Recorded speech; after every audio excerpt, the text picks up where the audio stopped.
Hey, welcome to EPN. My name is Victor Lucas, and we bring you the latest in everything cool every single day. Today, we're at SeaTac Airport on our way to San Francisco, and this one's going out to Buchu, who says he appreciates that we don't use clickbait titles for our videos. That's because we're keeping it real around here, man, and this rundown is all yours. Nintendo is hammering the final nail in the coffin for the Wii U.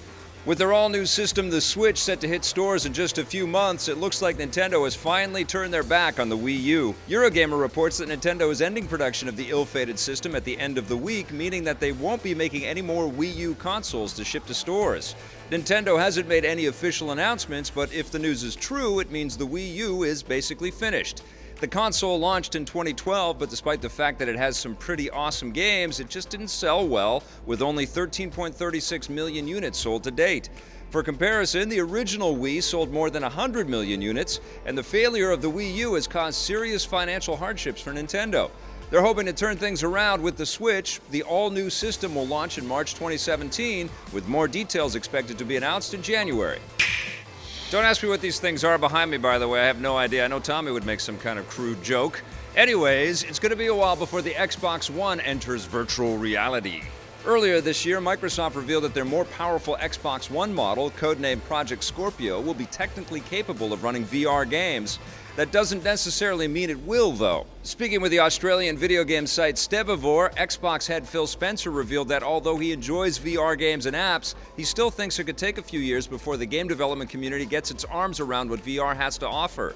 He adds that most of the VR games he's played so far feel like they're just tech demos and experiments, so he's not sure how long it will take before VR is mainstream enough to come to an Xbox system. He says he hopes it happens soon, though, which is why they're already planning for it by making Project Scorpio VR ready. The new system will launch in late 2017, and we'll keep you up to date on Microsoft's VR plans. The company did announce last week that they're partnering with different companies to bring affordable VR headsets to the Windows 10 computers. This is incredible. I absolutely love this space. A new Tomb Raider game may have been leaked in a very surprising way. Following the release of Rise of the Tomb Raider last year, it looks like Square Enix and Crystal Dynamics are already working on Lara's next adventure. Reddit user TripleH280 snapped a picture of someone's laptop while riding aboard the Montreal Metro, and it appears that the person was working on a presentation for a new game called Shadow of the Tomb Raider. No official announcements have been made, so we don't know for sure if the photo is legit, but Square Enix and Eidos do have studios in Montreal, and this just goes to show you that you should never work on an unannounced project in public because you never know who will be watching. It's unclear if Shadow of the Tomb Raider will be an all-new AAA game, a new expansion for Rise of the Tomb Raider, or a smaller game like Lara Croft and the Temple of Osiris. We'll let you know when we dig up more. The Flash really knows how to run through his fair share of directors. The new big screen movie focusing on the fast-running superhero has lost another director. It was said to be the first big-budget project from indie filmmaker Rick Famuyiwa, who helmed the 2015 Sundance movie Dope, but according to The Hollywood Reporter, he's left the project over creative differences with the studio. He's the second director to abandon The Flash following the departure of Seth Grahame-Smith earlier this year, and this will likely mean that the film will need to push back its production schedule, which could delay its release. This isn't the kind of publicity Warner Brothers and DC need right now, given the shaky reception of their new DC Universe movies so far. Hopefully The Flash and all their other heroes can get back on track. Stop right there. I'm in.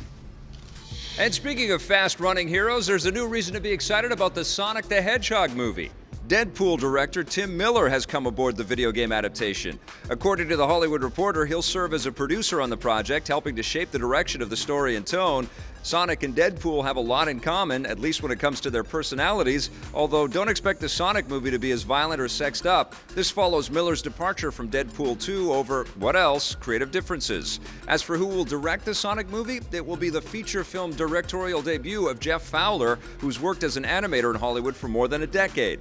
Sonic will race into theaters in 2018.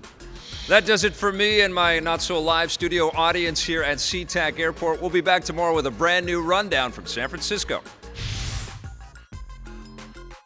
Hey, thanks for checking out that video on our EPN channel. It's just one small part of the things that we make around here. So if you liked it, don't forget to check out some of our other vids and hit that subscribe button.